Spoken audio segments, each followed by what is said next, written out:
Dan record. Udah, dari tadi. Perkenalkan, nama saya Gunung Ramadan.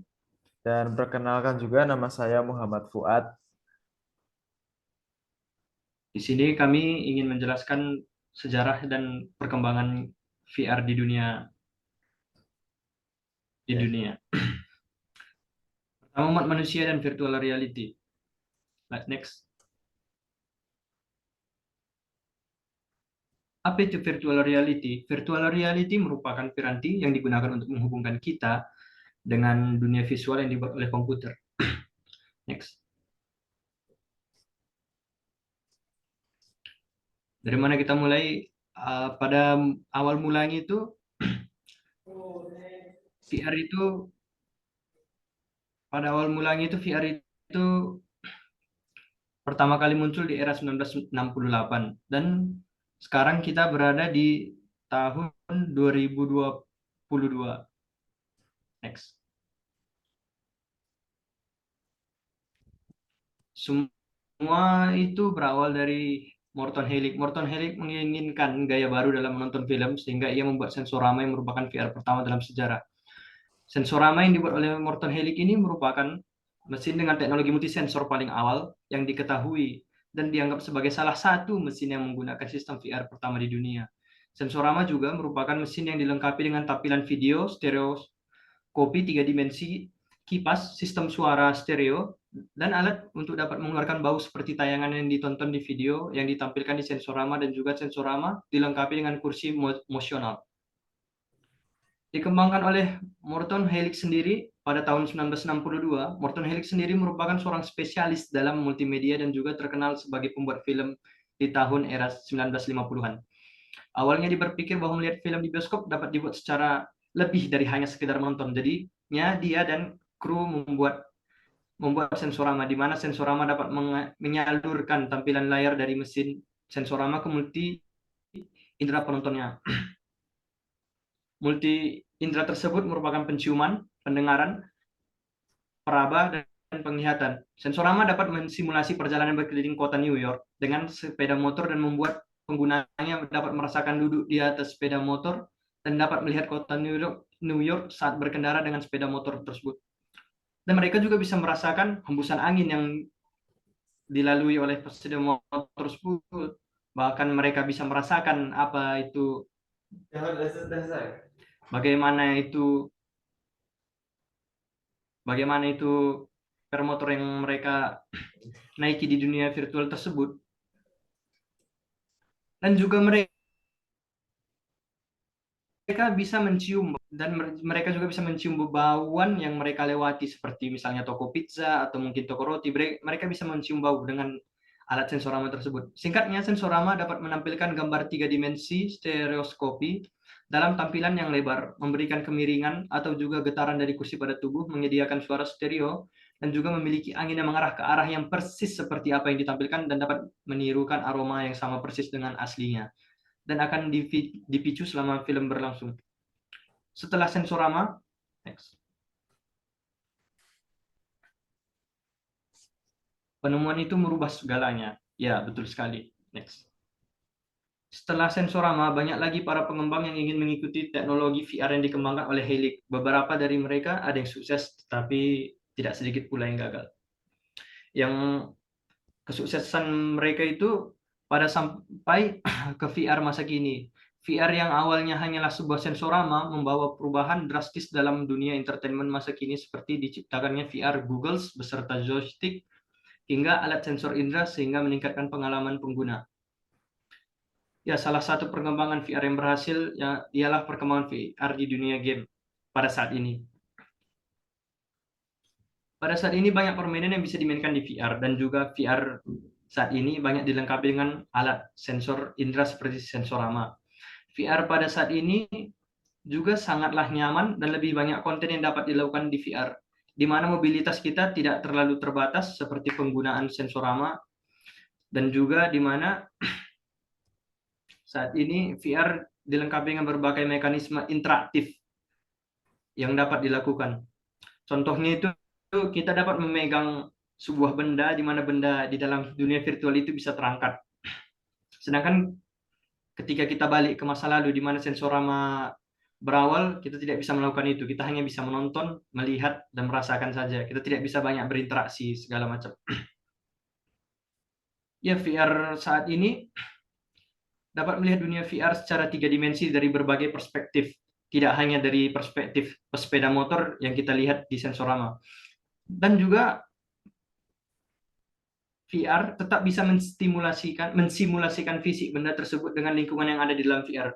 Misalnya kalau kita mengangkat benda itu dari atas, mengangkat benda di dunia virtual itu dari atas meja, kita menjatuhkannya, dia tetap bisa mensimulasikan jatuhnya itu dengan berat tertentu, dengan kita membuat ya klasifikasi, dengan kita membuat tekanan gravitasi tertentu gitu. Pengembang juga sudah mengembangkan banyak alat-alat bantu VR di masa kini. Salah satunya juga itu baju yang digunakan untuk VR. Baju ini merupakan alat yang sama fungsi kegunaannya seperti sarung tangan VR, tapi dipakai secara menyeluruh ke seluruh tubuh. Juga yang membedakan ialah baju ini dapat mensimulasikan keadaan tubuh kita sesuai lingkungan yang kita lihat di tampilan VR. Misalnya di VR kita berada di daerah pegunungan, maka baju ini akan mensimulasikan lingkungan pegunungan tersebut yang membuat badan kita kedinginan dan juga memberi efek dari angin yang bertiup di pegunungan. Dengan kemajuannya VR di masa kini, banyak kontroversi dari sana sini yang membuat VR juga menjadi perkembangannya tidak terlalu pesat. Salah satunya yaitu perkembangan di tahun 2018 itu ada pengembang dari VR ingin mengembangkan sebuah alat tambahan VR di mana seperti Sensorama dapat bisa mencium bau. Tetapi alat itu dibantah karena bayangkan misalkan kita main game itu berada di tong sampah, apakah kita harus mencium bau sampah? Bukankah itu sangat nggak enak gitu? Atau mungkin ada orang yang nggak tahan hidungnya sama yang bau nggak enak gitu. Ya banyak kontroversi segala macam, dan juga alat baju seperti baju tadi ada yang bilang, ah nanti aku jadi masuk angin karena kena ini gitu. Ya banyak kontroversi yang dilakukan oleh orang-orang yang membuat perkembangan VR menjadi tertekan pada saat ini. Ya mungkin saja di masa depan akan lebih lagi VR akan lebih berkembang lagi di mana tidak adanya tekanan dari mana-mana atau mungkin sudah melewati segala tekanan tersebut. Ya, next. Tapi apa yang akan terjadi di masa depan? Next. Berikut adalah beberapa prediksi. Oke, untuk selanjutnya mungkin saya yang akan melanjutkan penjelasan dari Mas Gunung ini. Jadi untuk bagian masa depan yang pertama prediksi saya adalah kemunculan Nerf Gear. Jadi Nerf Gear itu merupakan sebuah alat yang memungkinkan player untuk melakukan full dive. Ya, full dive itu eh, maksudnya masuk secara utuh ke dalam suatu realitas. Jadi benar-benar masuk ke dalam dunia game. Kita benar-benar seperti hidup dalam dunia game gitu.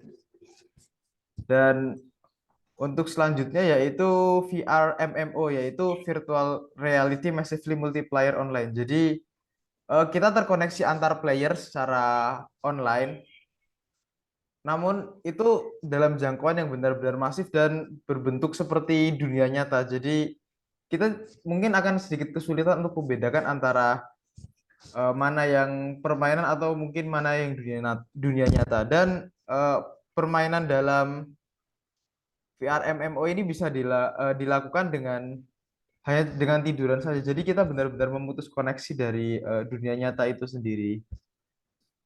Dan untuk selanjutnya yang memungkinkan terjadi dalam VR itu di masa depan adalah dilatasi waktu, yaitu dengan terwujudnya Nerf Gear dan VR MMO dapat memungkinkan adanya dilatasi waktu yang terjadi di antara dunia virtual dengan dunia nyata. Jadi bisa dibayangkan jika semisal di dunia nyata kita bermain game 1 jam, mungkin dalam dunia virtual reality itu kita sudah menghabiskan waktu selama 1 bulan atau mungkin 1 tahun. Itu yang mungkin akan terjadi. Selanjutnya adalah manusia akan memasuki era virtual, yaitu merupakan sebuah era di mana komunikasi dilakukan secara langsung dalam dunia virtual reality, sehingga memungkinkan terjadi pertemuan secara langsung hingga bersentuhan melalui dunia virtual. Dengan adanya era ini, maka sejatinya kehidupan bersosialisasi secara langsung akan menjadi makin dingin karena tergantikan oleh era virtual reality. Jadi, mungkin yang namanya keluar itu udah seperti tidak perlu ya keluar rumah. Jadi mungkin bayangan saya orang udah ketemunya secara online lewat aplikasi seperti VR MMO tadi atau mungkin sesuatu yang lebih masif di tahun berikutnya. Dan untuk penutup saya bawakan kata-kata dari Frank Bioka, yaitu virtual reality itu merupakan awal dalam perjalanan yang luar biasa menuju dunia imajinasi tanpa batas. Karena virtual reality ini adalah benar-benar suatu gerbang awal untuk manusia menuju sebuah dunia yang mungkin belum pernah mereka ketahui sebelumnya. Dan mungkin cukup itu dari saya.